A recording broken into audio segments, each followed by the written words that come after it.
morality, choice, in a city devoid of law, stripped of its legislation, and thrown into chaos.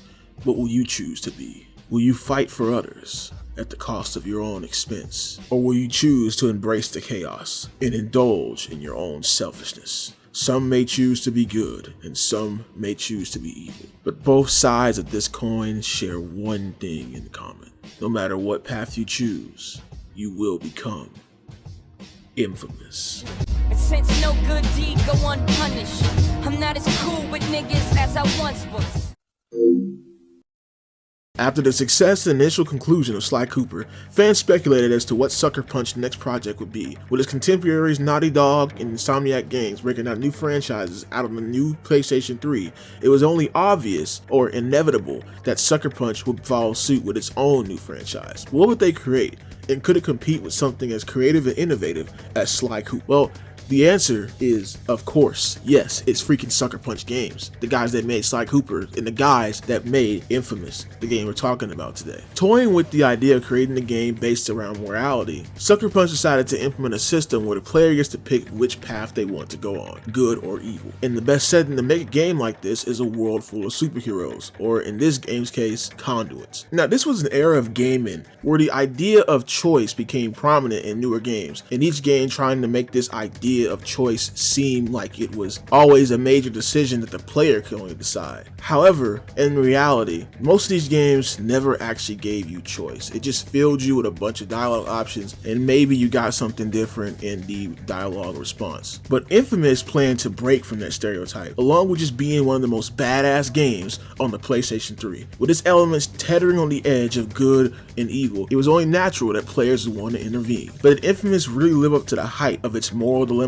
Well, that's why I'm here. Hi, my name is Jay, and you're tuning in to the JayBlastNetwork as we find out how to truly become infamous.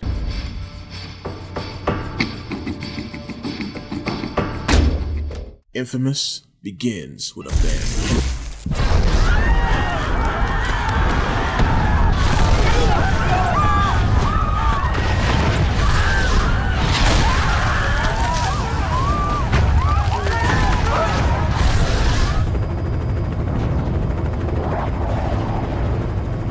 Explosion erupts from the city, turning everything into ash. Activation plus 6 minutes. Pulse is 45. Respiration 10. Looking good, Cole.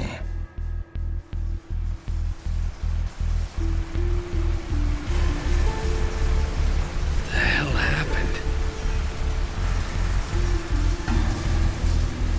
Oh, God. Amidst the rubble stands a man struggling and confused at the situation that just occurred. This is Cole, our protagonist, and man, my boy is cooked. Get the hell out of there! Whole thing is coming down! Come on, Cole. Move.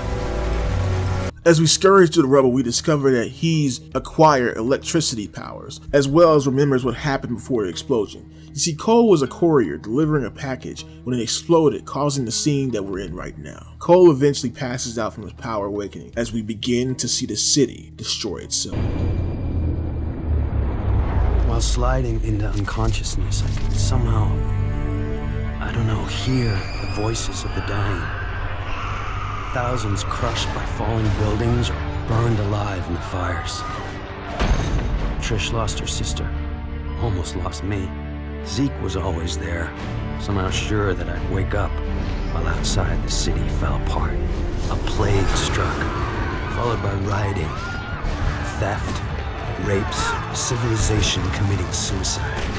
In a bullshit attempt to contain the biological threat, the federal government locked down all access in and out of the city. Now we're stuck in this cage with the psychos. Cops are all but gone off the streets, either dead or too chicken shit to stand against the gangs that control things now. Outside, things were bad. But inside me, something was beginning. Scary as hell at first. Gotta understand, there was no one to talk to, no experts to consult. But with time, I'm learning to control it, master it. Just hope it's not too late. Now that's how you start a game. There's so much extra detail here that you won't get the first time because just like Cole, you don't know what the hell is going on. but that will come into play as we get further through the game. At the start, Cole is learning how to use his powers with his best friend Zeke. Cole starts out pretty weak, as you can only shoot out small bolts of electricity, but this is just the beginning of Cole's arsenal. Empire City is in complete anarchy ever since the explosion, with terrorist factions growing, such as the Reapers, and crime occurring everywhere. With all of the theft and violence, it's the struggle to live in such a dystopia. The people are lucky enough to even get food, as the city has been locked off from the rest of the country. Just got word that the feds dropped some relief packages into Archer Square. The liars running the corporate media tell us that we're gonna get our fair share, that more is coming. Yeah, that's easy for them to say. They're not the ones living in this hellhole. And the truth is that we've been abandoned, and no one's coming to save us. This all pushes the point of how desperate times are in Empire City, and that now more than ever, someone like Cole is needed. We see an example of Cole's role when we have to decide to share food with others or keep more for ourselves. A lot of food here. Enough to feed the three of us for weeks, maybe longer. Bet if I fry a couple people in the crowd, the rest will run away. The food will be all ours, but some of these guys might starve. This is the karma system. At points in the game, Cole will monologue about a decision he has to make. Usually, the more selfish choice gives you bad karma, but the good choice is more sacrificial and gives you good karma. It's important to pick out which side you want to be on in a playthrough, since some powers are tied to the karma system, and if you just flip-flop throughout the game, you'll hurt your progression. I chose the good karma path for this main playthrough, but I went back at points to see the evil options, so you'll see them from time to time. Just know, going down the good path, that InFamous stands firm on the idea that no good deed goes unpunished. Like here with the food, not only are you receiving less food to survive on, but then this jackass comes onto the television screen and groups Cole in with the terrorists because he was the courier. Take a look at this, Empire City. The footage you're seeing was taken by a security camera near Ground Zero. You're up on the big screen. Our city, our lives. Someone from your family died? Well, now you know who to blame. If you know anything about this guy, let me know, because we're gonna get the word out on this terrorist. Whoever he is, we're gonna make him pay. Now everyone, even Trish, Cole's girlfriend, is either afraid or angry at Cole. These dickheads act like I ain't even just gave them food. And that's another thing about InFamous. It's so easy to be evil, man. Like, sometimes you wonder, what is the point of being a good guy in this world? This new hate prompts Cole and Zeke to leave town, but they are unsuccessful as the defense force blocking the city is just too many. They both barely escape with their lives, and Cole meets another ally, Moria, the DARPA agent. This FBI agent, Moya, had seen the footage of me at Ground Zero and came here to wait, figuring I'd try to escape, knowing I'd have powers. She explained that before the blast, her husband John had been assigned to infiltrate the First Sons, a shadowy group working on a project they called the Ray Sphere, a device designed to drain the neuroelectric energy from a group of people and concentrate it into an individual. She'd lost contact with John the night of the blast. Despite all her connections, Moya was losing hope. Yet she'd found me, somehow believing I could be trusted, ready to make me an offer. I go back to the city, find John in the Ray Sphere, and she'll get me out of the quarantine and clear my name. This whole Ray Sphere thing sounds crazy to me. Suddenly I'm a human light socket, so maybe I should cut her some slack.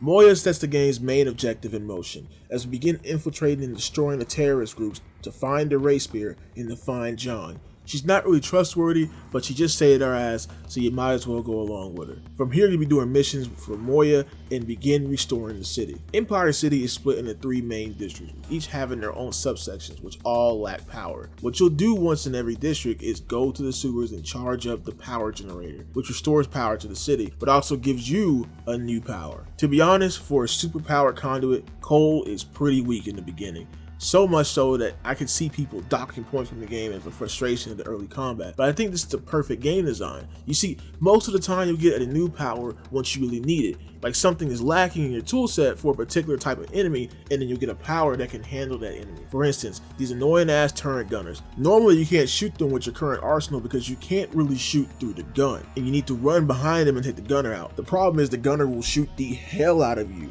chopping off your health bar inch by inch, so you have to plan out these routes just to get to them. Now you notice their weakness. But soon, you get a power that acts as a sniper shot, which allows you to precisely aim between the gun, killing them or at least incapacitating them from the gun. So what just happened here? Well, you, the player, just experienced getting stronger along with Cole. The gameplay has forced you to evolve and gives you tools after understanding what you need them for. It's a basic game design trope, but it's very notable here because we, the player, experience the journey of becoming stronger with Cole and the reason why we need to get stronger. You feel like a superhero in training. You eventually get a grenade-like attack and a shockwave that can reflect heavy projectiles and push enemies away. These definitely come in handy when dealing with guys with explosives, as you can shoot the explosives back at them and then they go boom boom bye bye. The arsenal of powers will begin to expand as we reach out more of the city, but these suffice for the upcoming missions. Most of the missions early on are just about helping Moya track down John, and you'll even activate a power that allows you to see the after image of people to track them down. Pretty sick. Eventually you run into this black tar that can mind control people who touch it. In another moral choice moment, you can choose whether to take the damage from it, preventing the black tar from getting into the water system and getting more people infected, or destroying the containers in a way that saves you, but contaminates the water supply. Another example of no good deed goes unpunished in InFamous. The tar takes away how much electricity you can use and gives a voice in your head. This is Sasha, the leader of the Reaper's faction. I've been watching you, Cole. Waiting for this moment. Anticipating it. She talks to Cole as if they were previous lovers, but Cole ain't having none of that BS, especially with him trying to get Trish back. Son of a... I feel your broken heart, Cole.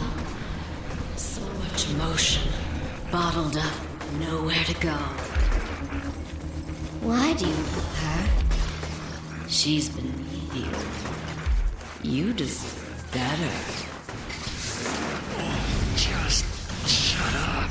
Speaking of Trish, part of this game's story is earning the trust back of Trish. I guess that's another reason why you want to be good, because the more evil things you do, the less trust she has into you, and you really can't restore the relationship at a point if you keep acting like an evil maniac. And the reason why Trish acts like this is because that explosion killed her sister, so justifiably she's a little bit pissed off that Cole was somewhat involved in it. But we know what actually happened, but she doesn't, and it takes time to understand. In another superhero game or show, the love interest would have some dumbass reason for not wanting the protagonist or being angry at the protagonist, like, oh, you don't spend enough time with me, you're too busy fighting crime, I knew you were a superhero, or something like that. But here, it honestly makes a little bit more sense. And Trish is actively trying to help the city just like you are. She just doesn't have powers. That's pretty cool. At a certain point when pursuing Sasha, we get confronted by this mysterious man.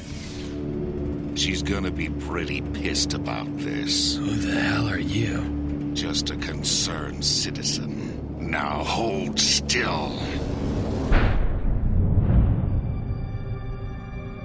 He leaped toward me, his icy fingers digging into my head. For a moment there was nothing, and then he started to show me things. Horrible things, beyond description. And in that split second, I understood he was showing me the future. Death and destruction on an unimaginable scale. As he released me, I knew that he was responsible for all of it. That he had opened Pandora's box, and it wasn't ever gonna close, and that damn ray sphere was somehow involved. And then he was gone. That's Kessler, the mastermind behind the invasion of the First Sons. As you can see, he holds some wicked power. A power that we can't match yet, so we have to take out his subordinates, starting with Sasha, one of the 3 bosses in the game. Although there's not that many boss fights, each boss fight is pretty rad. You have to fight her while staying out of her water, and she'll try to seduce you to get into it. Yes! I love it. Hold still.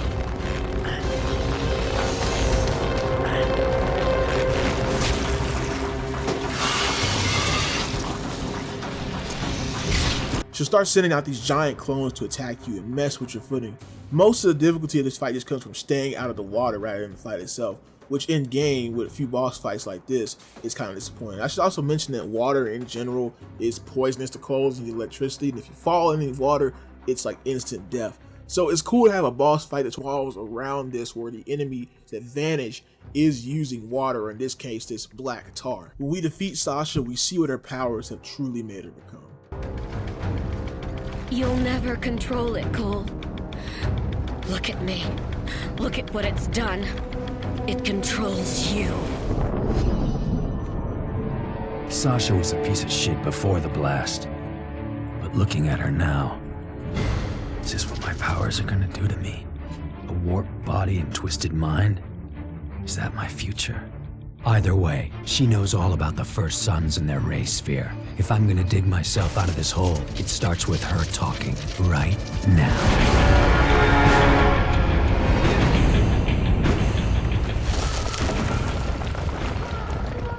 They came fast. Smoke everywhere. Sasha got pulled out. Whoever they were pros, trained for this kind of thing. There was no time to think. Water was pouring in and the place was falling apart. With no way back, I went forward into the slums of the Warren. Warren District contains the meat of the game. We get some major powers here, starting with flight or gliding, which is the key ingredient to movement. Despite having the devs of Sly Cooper, Cole is not as agile as his raccoon brother. He has to gain it, and after awkwardly scaling up buildings one after another, we can finally fly across them instead of just jumping and falling and having to climb back up. Still, I wish we had something to scale buildings fast, like maybe some electric grappling hook or something. Cole can also grind electric wires if a place has power, and when you combine that with the glide, Cole gains some movement. But at the same time, I feel like the developers kind of plan for this, because there's many things that you can use to your advantage when it comes to the movement. Now, I did say that Cole was not as agile as Sly Cooper, but he does take some elements from Sly Cooper. If you can't grind the rail, he can tight walk just like Sly Cooper can tight walk, and it kind of is familiar to that control scheme if you ever played Sly Cooper before. I keep using Sly Cooper because they did take elements from it. In fact, guess what, guys? Look at the cutscenes. Those cutscenes are animated like Sly Cooper cutscenes. Pretty cool, huh?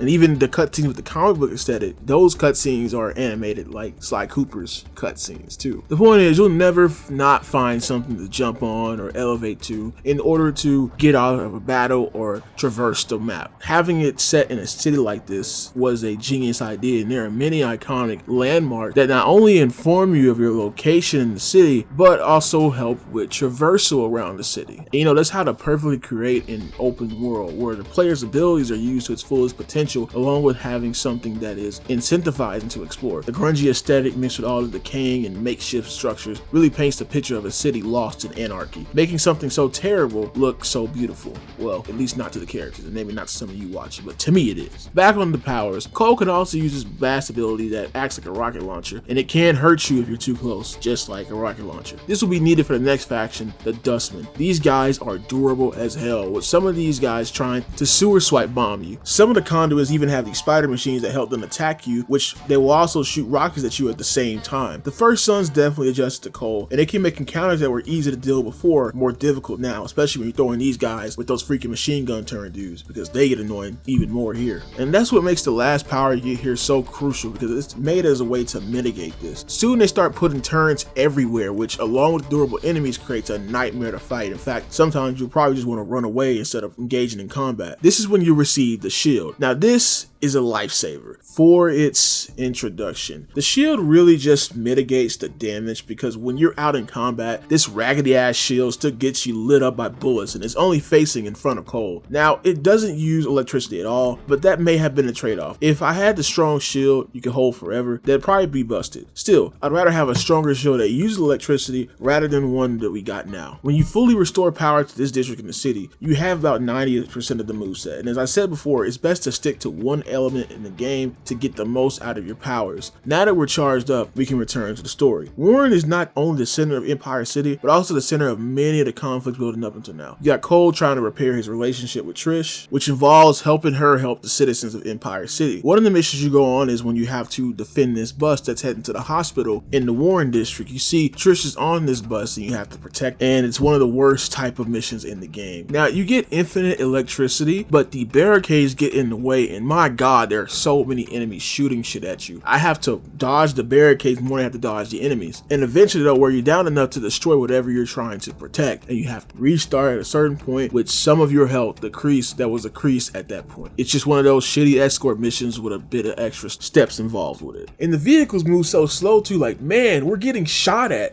Greens means go, man, come on. But shit gets real as soon as we make it to the hospital, as the next boss appears.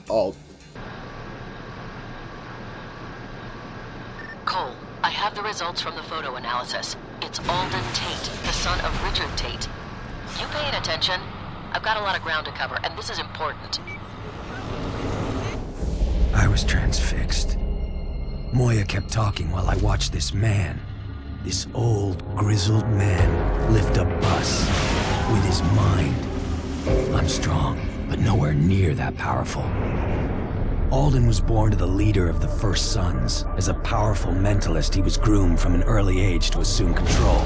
That is until Kessler showed up. Alden disappeared into the streets, growing up scared and homeless. But there's no fear in those eyes now. No, the blast has made him powerful, gave him the tools to combat his paranoia. With a flick of his wrist, he threw the bus on top of the hospital, sending a message to anyone that would challenge him. With Trish still inside that thing, I had to act fast. Not that I could do anything to Alden. He was already gone. This old guy makes Sasha look like a jobber. She kind of was. Cole's gonna need a lot more firepower to deal with that. We save Trish and she finally wakes up and see that Cole is trying to do good and gets back with him. About damn time, because we got another problem to deal with. On the other side, you have Zeke, who's been getting more and more jealous over the course of the game and worries about the wrong things, like trying to date this dead guy's sister. Seriously, what the man? Dwight's dead, Zeke. Someone really messed him up. Oh, man. His sister's gonna flip out when I tell her that. Well, hell, you should find the guys who did it. I could play off that angle, maybe. Come on, man, I need this. There's something deeply wrong with you, Zeke. He really wants to help Cole, but he feels like he's holding Cole back thanks to his pyrosens. But really, it's because he's trying too damn hard. He is captured at a point by the Dustman and is held captive, leading us to have to go and fry some enemies in this container base that they made. Cole even scolds him for almost getting himself killed, to which Zeke just gets even more upset at his pyrosens. What are you saying? That old Zeke needs to go back to his roof and just chill? That he's only good for a laugh and a beer, but when it's go time, he ain't worth a damn? That what you're saying, Cole? This isn't a game, Zeke. Not anymore. But just because you got powers doesn't make you better than everyone else. Not by a long shot. This happens again when you're trying to capture Alden. After tracking him down to his base and fighting his new conduit, this giant metal monster. Which, side note, these guys are awesome to fight. You have to take out their limbs one by one while they're shooting, and then they can only use one attack. I love when you can handicap your enemies in games and destroy their moveset. It's such a cool feature. Anyway, during that skirmish, somehow the police are able to capture Alden. I don't know how, when this dude could just lift the bus, but like, whatever, I guess, he's been captured. You then have to go defend the prison from the Dustmen trying to free Alden. This section is pretty cool because of how massive the prison is. The Dustmen come from all sides and angles, including the roof, which you have to scale to defeat them. When they mix the platforming elements in with the combat, that's when I feel the game is really at its peak, and it's more engaging to evade enemies in the air rather than just on the ground running around like a freaking chicken with his head cut off. During all this, Zeke is supposed to be helping the guards keep Alden secure. However, of course, Zeke tries too hard and leaves the guards to fight outside with Cole, leading to Alden busting out and killing more people. Ain't gonna lie to you, I'm frustrated at Zeke too. Bro had one job and couldn't freaking do it. Zeke leaves for a bit after this as he reflects on what happens. And while that happens, we still have to do missions for Moya, who has her own agendas. And at one point, we even get a call from John? My name is John White. We need to talk. John, where are you? Meet me on the roof of the Adams building, and come alone. Yeah, John finds us and we find him. We find out he doesn't even know Moya or who she's working for. Bruh, this was lying the whole time. John seems to be the only sane one here, as he wants to destroy the race spirit that everyone is after, even though Moya wants it for her organization. Hold up. Wait a minute. Something ain't right. You said it, Mr. Man. Something's up. John informs us that the Ray Spear is on Alden's tower, the massive structure that we saw when we infiltrated Alden's base, and we have to scale it to reach him. Zeke comes back and we bring him along to give him another chance to redeem himself and help us get the Ray Spear. Alden's tower is the best platforming area in the game. There really isn't an area like this where you can just scale a massive structure. Alden was hyped up to be obsessed with junk, and you can tell with how detailed it got placing the stuff up here. It's kind of a masterpiece of art in its own trashy way, and I can imagine how long it took for those programmers and animators and designers to really construct this tower, even though you're only going on certain platforms. On top of the tower, we confront Alden. This is mostly just fighting his minions while you wait for him to lower the Ray Spear, but it's because this fight is not the significant part of this section. Rather, it's what happens after.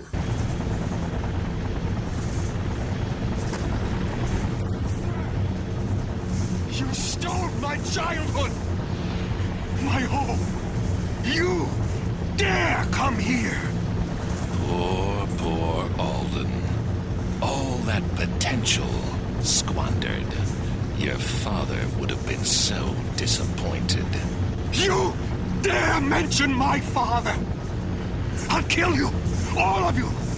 Tear you from limb to limb! Zeke, get out of here! Run!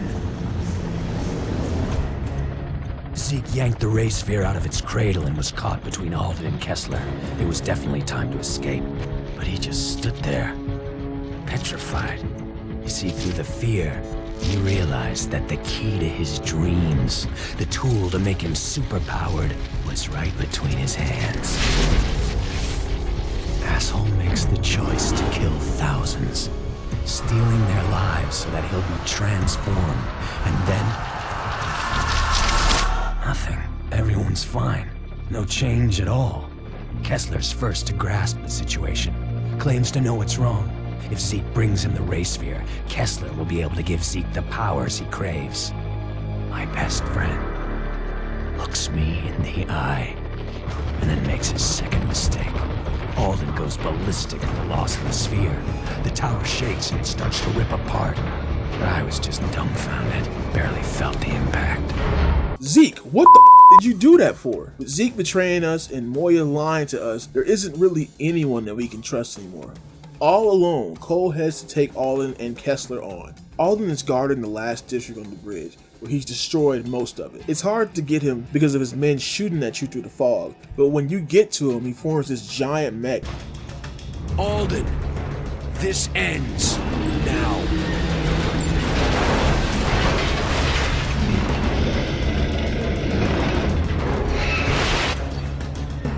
Holy shit. Ignorant pissant! This is what my father wanted. Me, governing all that I could see. My destiny will be fulfilled. You're like Kessler, craving what doesn't belong to you. None of you understand, see the truth, but I do. I see it all. Attacks like the big conduit bosses that you faced before, and to be honest, he's a bit disappointing for his final fight. I just expected more from the guy who can form metal together. He just sits in that one area shooting stuff at you, and while it can be hard to dodge some of his attacks, like the pellets, all you're doing is just shooting at him in the same area until he eventually dies. Like, dog, you threw a bus the first time I met you. Why don't you grab a piece of the bridge, a big chunk of the bridge, and throw it at me? How about fold the bridge in half or something? Fold the bridge and cave me in or something like that. I guess the developers were on limited time, or maybe the technology wasn't going to work for that type of fight, but man, Alden could have done so much more. With Alden defeated, Kessler makes his grand move, and what happens next is more shocking than the electricity flowing through Cole's veins. I'll kill you, that whore, and your thief of a friend. All of you.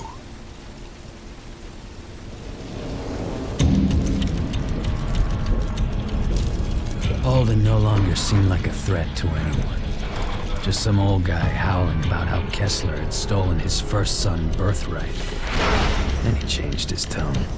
Claimed he wanted to work with me to get revenge, to join forces and kill Kessler. The guy must have felt my hesitation, because in that moment of indecision, he jumped. No normal man could have survived that fall, but Alden's a conduit. Same rules don't apply. Either way, this thing's coming to a head. My enemies are all gathered here in the historic district. Kessler's preparing them for the final battle.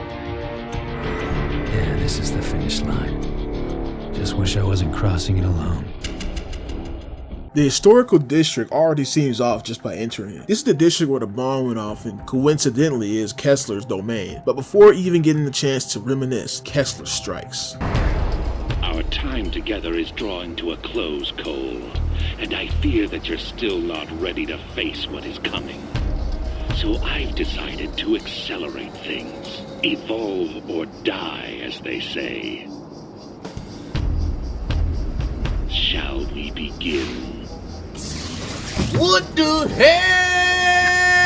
Oh my god! Oh hell no, Kessler ain't playing around. These are the First Sons, the hardest enemies in the game, and as you can see, they got full control over their conduit powers. Not only can they turn giant, but they can also cloak themselves, making it hard to see who's shooting at you, and there's so many of them trying to spray you down that it makes it almost impossible to do combat with them in the open street. But they aren't even the main issue right now. I know what Trish means to you, Cole, how much you love her. But we all have our part to play. Even her. And that's why she's sitting here next to me. I planted a series of bombs across the city, and each is on a timer. Fail to disarm any of them before they detonate, and she dies. Cole! You bastard. I've engaged the timer on the first bomb. You don't have much time. Who hurt this man? Cole rushes to save Trish, disarming all the bombs, fighting off hordes of the First Son until Kessler forces him in a crossroad. Comes down to this, your final test. From one roof hangs Trish, the love of your life. From the other, 6 doctors. Think of all the good they'll be able to do, the thousands of lives they'll save. Which is more important, Cole? The life of one, or the lives of many? Bombs are attached to each platform. You have time to save one, but not both. Choose. In this situation, what would you choose? Who would you save? I wish there was some other way. That Trish didn't have to die. Heartbreakingly, Cole chooses to save the whole over the one. And though it was a noble decision, there is no reward and there's no last minute save for this because this is the world of InFamous, where no good deed goes unpunished. The whole, Please get us not down. the individual.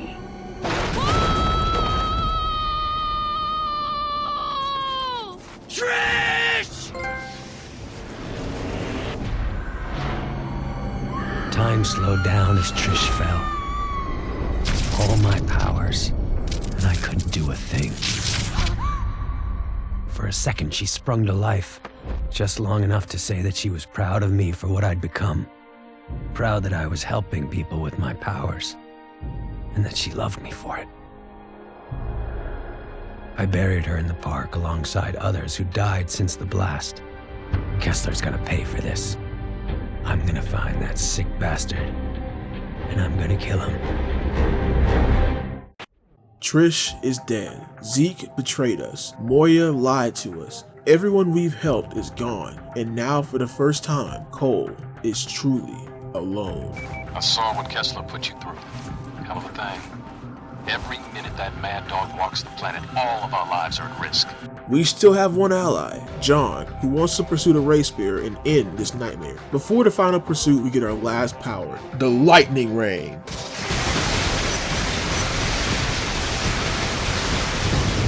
Oh yeah, Static Shock done got shit on us. This is the most powerful ability, essentially screen nuking whatever is in front of it, which is exactly what we needed to eviscerate enemies as strong as the First Sons. It's a hard-fought battle pursuing the Ray Spear. The First Sons swarm you anytime you get close to finding it, and even Moya and her organization goes against us. You gotta use all of your arsenal in the city to survive, and soon John and Cole are able to track down and acquire the Ray Spear.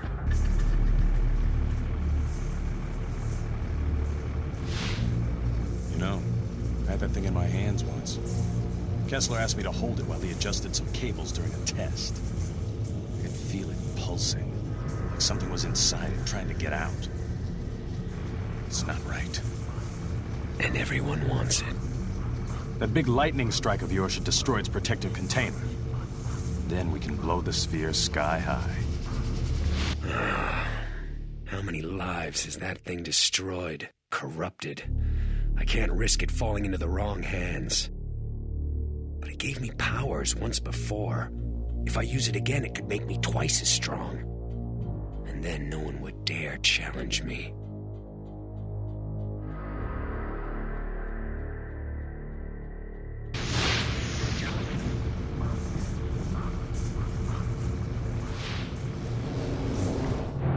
Trish's crumpled body flashes through my head.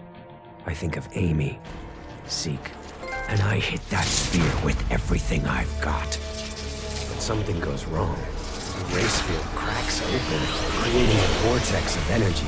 John's pulled in, and it tears him apart. And I run. John and the race sphere are gone, reduced to ashes. Nothing went according to plan. At least the race sphere is out of the picture.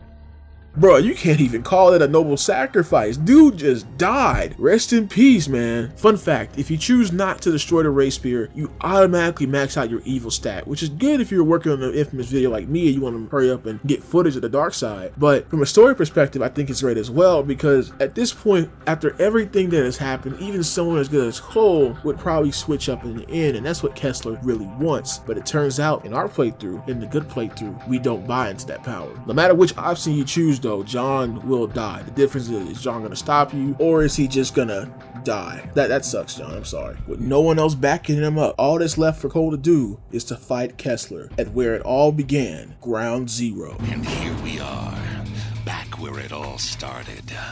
I was so worried that you weren't gonna live through the blast, but you were fine. More than fine, actually. I remember your voice now. You were there after the bomb went off. I've always been there, Cole. Every step of your life. Now, Kessler actually puts up a fight. He hits fast and hits hard. His attacks are hard to dodge. If he grabs you, he'll physically throw you across the map, only to shoot you upon waking up. I wish the other bosses gave this level of challenge. I feel like Kessler is the only one that actually utilized the powers he was showing off in the cutscenes, or the powers that we've known him for. Halfway through the fight, Zeke tries to redeem himself and attack Kessler, but Cole, make a run for it! I'll take care of this gas bag. This doesn't concern you, fat man. Yeah, I guess it's the thought that counts. It comes down to endurance between Cole, but through a miracle, the honored one, Cole, surpasses Kessler and ends this long nightmare.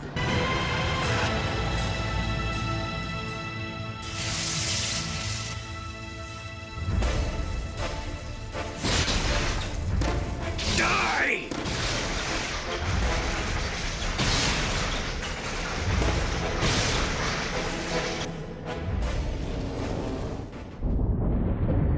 I looked down at Kessler, reveling in my victory. And then I heard him whisper, "Trish, I love you. Please forgive me." Then he was on me, fingers digging into my face.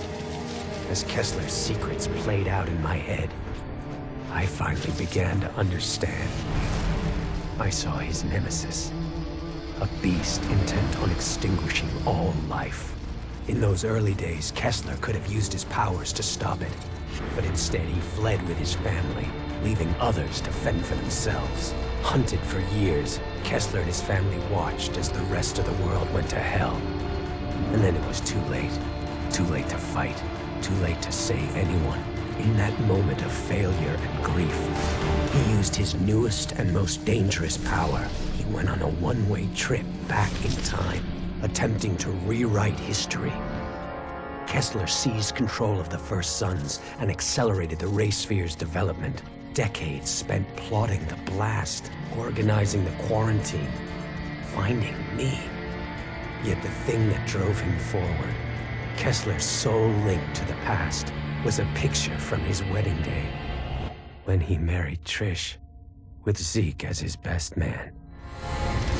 My brain lurched, unable to accept that Kessler and I were the same person. that he'd come back in time to mold me into the savior he failed to be, going so far as to kill the woman he loved, I loved, so that I wouldn't be tied down by emotions. No, Kessler wanted me strong, ruthless, so that when I faced the beast, I'd be capable of making impossible decisions, all for the common good. And then Kessler fell back, dead. Turns out Kessler was Cole the entire time, making the decision to bring this chaos upon himself in order to save the world and his family from being destroyed at the apocalypse to come. What Kessler wanted was for himself to put others over himself, even at the cost of things that he treasured the most. He was the one that gave Cole the bomb. He was the one that made Cole specifically the courier that day. And he was the one trying to watch Cole, training him in his own morbid way. Yet it was the only way to hone Cole into what he is today. When Cole decided to not take the Ray Spear, that was the one time that Kessler was truly disappointed in Cole, for he wanted him to gain power, but without realizing that if Cole gained that power, he would have become exactly what he wanted Cole not to become, putting his own selfishness above the world, and all that training would have gone to waste. Cole's ultimate lesson is finally given to him as he looks over his dead body of his future self and reflects over everything that happened in Empire City, with one point in Kessler's message remaining true: no good deed goes unpunished. His final message, my final message, burned into my brain. I take one last look down at myself, my future self, and turn away, the rage curdling inside. I hate everything about Kessler, but when the time comes, I will be ready.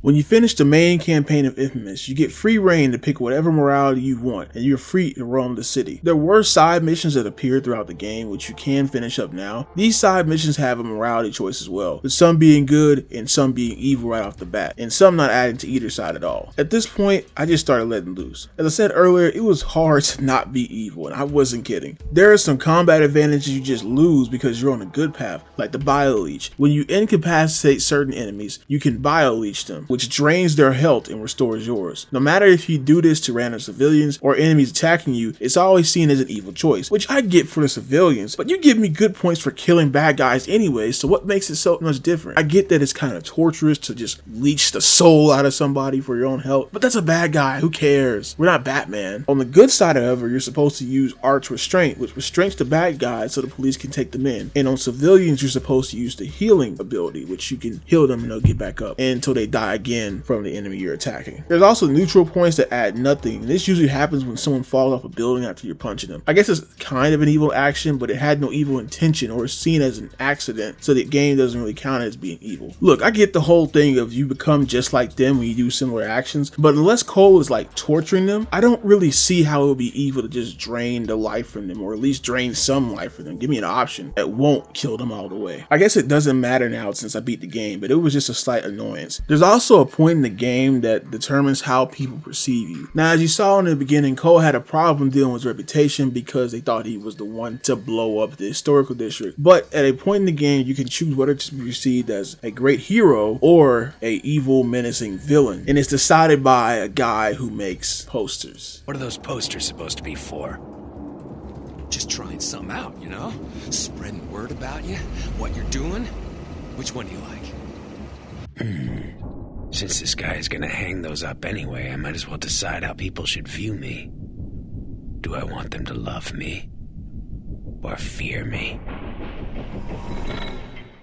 Yeah, one scary poster is going to make everybody fear you, I guess. Whatever. Depending on what you choose, people either praise you or run away from you, which your actions can already do, but this just kind of enforces what side you're going to be on. This happens like halfway through the game. I just thought it was pretty funny because imagine you're a good guy and then the guy puts up a menacing poster of you and someone looks at that poster like freaking Patrick looking at the freaking wanted poster for SpongeBob in the hall monitor episode, and he just starts screaming at Cole even though Cole just saved his life. That would be hilarious. But back onto the topic of side missions, because you've beaten the game, it doesn't really matter which side you choose for the side missions. You want to get all your abilities. So I started engaging in some of the evil side missions, because some of the missions may be good, but you can still do an evil alternative for them. One of them is really funny. This is one where you have to save the police station from the Reapers. They planted the bomb in the police station. You go to the police station, you can defuse it and save everybody, or you can just stand there and watch this thing blow up.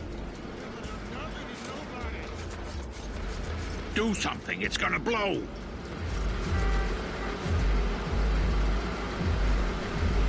I'll do it myself.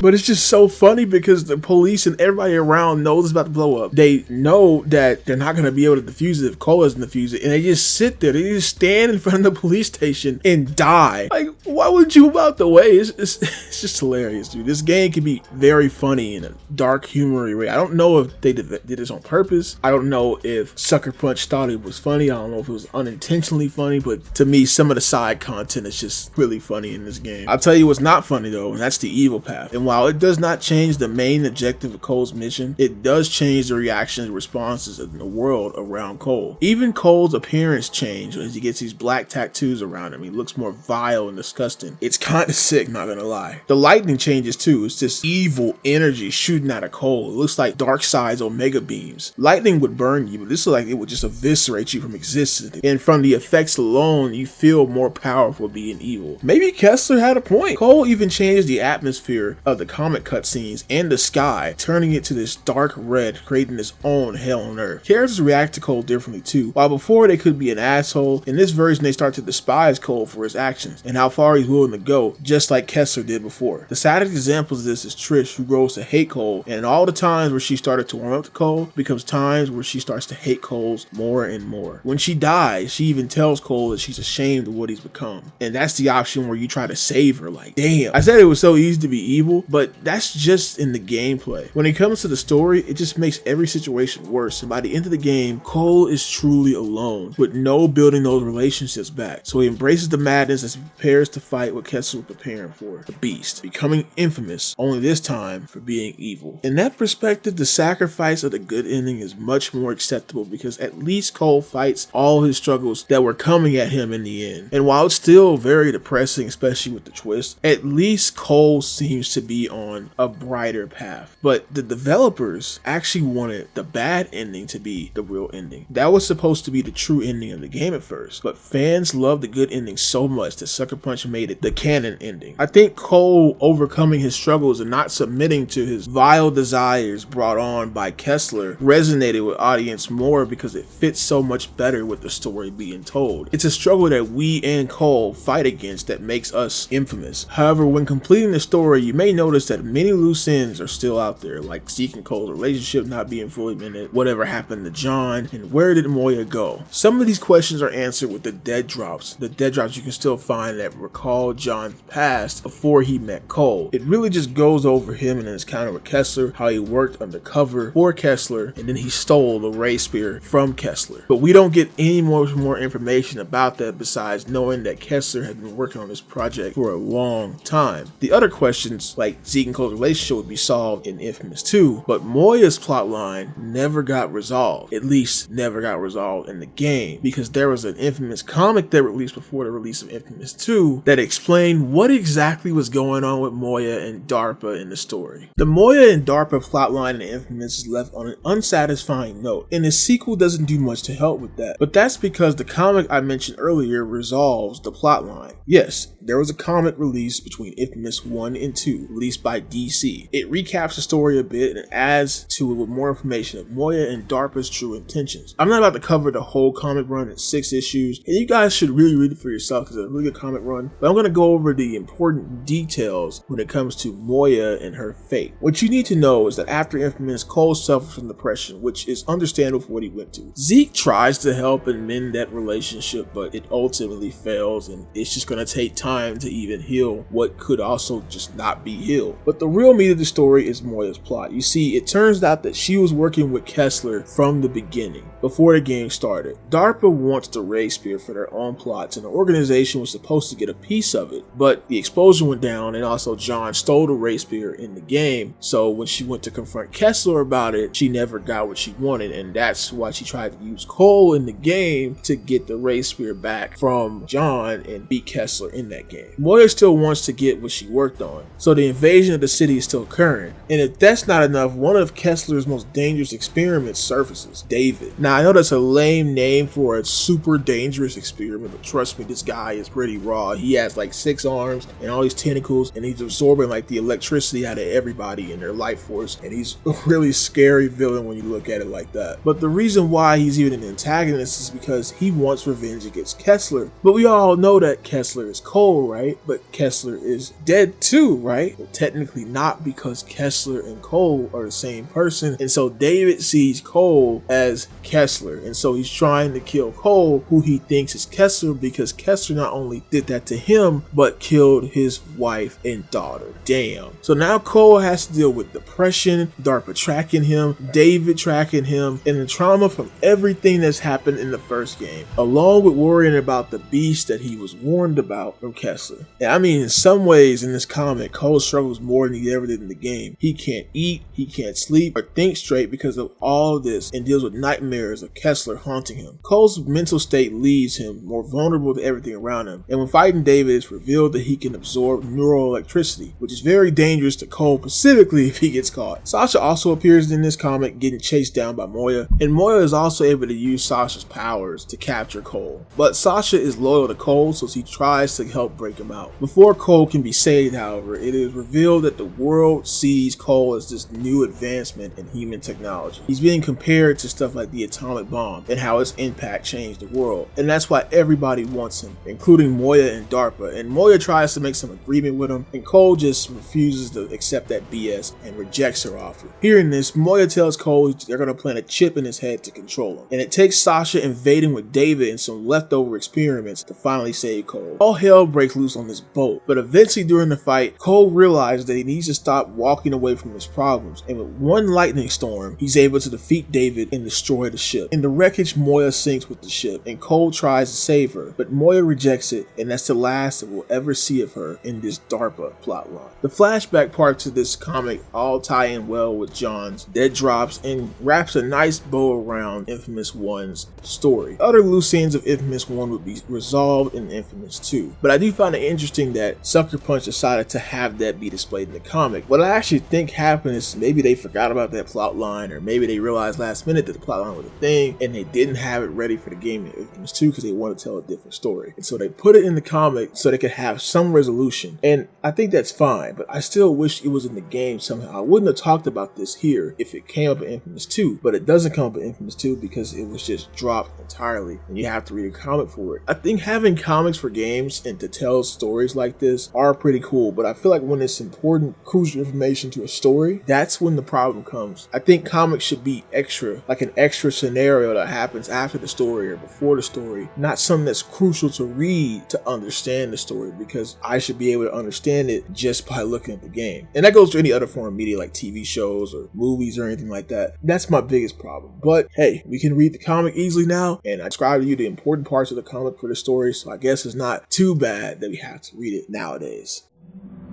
I thought this would be the end. That once Kessler and the Ray Sphere were gone, my life would go back to normal. But now I understand that this is my life. That there's no going back. That the gift of these powers will be my burden until the day I die. The people around here, they love me. How long will that last? What's going to happen the first time they expect me to be there for them and I'm not? I don't even know who to trust. Moya is still running around, planning God knows what. And Zeke, I don't know what to think. I've never been more alone. You know, as I wrap up this Infamous video, I started to look back on the game and reflect on its struggles of morality. Now, I mentioned earlier in the video, in fact, I made a big deal earlier in the video about how morality was a big part of this game and how a lot of games didn't really do it like Infamous. And I really think that it just comes down to the writing of the story rather than being able to pick good or evil, because you really see the consequences of picking good or evil in the game, to the point where you really, at least in my personal opinion, I picked the good side because I'd rather deal with those struggles that Cole has to go through than give it all up and just go insane and start killing everybody, even though it can be kind of fun. I think that's how you should write your morality system, to where both sides have these consequences and it's not just as simple as good and evil. I really think the game would have benefited from a gray option, you know, an option that would be in between. And there are gray points, as I mentioned earlier, but there isn't a gray option in the game that says, hey, you can choose between this or that. And to be fair, there aren't that many choices in the game that would require a gray option, but I do think that at least future Infamous games could really benefit from having an option like that, because it would make the writing a little more nuanced and you having an ending like that, even if the ending is just like that Castlevania 2 ending, where like the normal ending is also a bad ending sort of, and the bad ending is still a bad ending. The point is, I think that the morality system is supported by a story, and that made it feel a lot different from some of the other games at the time that tried to pull off this system, because it felt like your choices really mattered. And that's the great thing about Infamous. I know Infamous ends off in a very weird way. I can compare it to the way Kingdom Hearts 1 ended back in the day. And as I stated before, this was a pretty risky move to do, because when you end your game off like this, especially when it's a new IP, you never know if it's going to succeed or not. It could fail, it could not sell or anything like that. But you have to understand that back in the day, sequels were often greenlit for games before the first game even came out. Like for, I think, every single one of the PlayStation platformers, I'm talking about like Ratchet and Clank's, Jack and Daxter, and Sly Cooper, their second games already started development 2 months before their first game even released. And I think it's just to capitalize on the potential profit, because maybe Sony sees that and says, hey, they're gonna be profiting this, so we need to make sure that the sequel is ready to go for the next year, because back then we had yearly releases. They had to keep making games. But all of those other games ended relatively well. I mean, there may have been some room for a cliffhanger, but it wasn't as big of a cliffhanger as this. And as I mentioned before, one of the big plot points doesn't even get resolved in the end of the next game. So you have to read a comic to even understand that. They didn't have that all planned out. But in some sort of way, I think it works, because it makes you intrigued for the second game. It makes you intrigued with the story of this game. The point of defeating Kessler, the point of stopping the person who really activated the race spirit, who set all this stuff up, is concluded in this game. It's just everything else in the future that players don't really know about. And in some ways, this may have been done to kind of enforce the morality system, because either way, by the end of the game, all the morality system does is change how you perceive and how your powers are affected. And I think it left that open, so when the next game came out, they could pick and choose, or players could pick and choose which side they were on. I'm just trying to rationalize why they would just leave it on the cliffhanger. Sucker Punches before with Sly Cooper 2 to Sly Cooper 3, but that was an already established series that was selling relatively well, that knew it was going to get a sequel, but you didn't know if an Infamous sequel was going to happen or if you even cared to even get into Infamous. But the thing was that Infamous was big, guys. Like, it got big. I know a lot of you Sony fans, you newer Sony fans, don't think of it as big as that now, especially with The Last of Us going on and everything else, but Infamous was big. I mean, it was in crossovers, it was in so many things that I'll probably go over in an Infamous 2 video, but this game was a phenomenon for the PS3. Having this along with Little Big Planet and God of War 3 and those Ratchet games really made me happy that my dad owned a PS3 and that I could play it sometimes, because technically it was his at the time. There's an old story with that.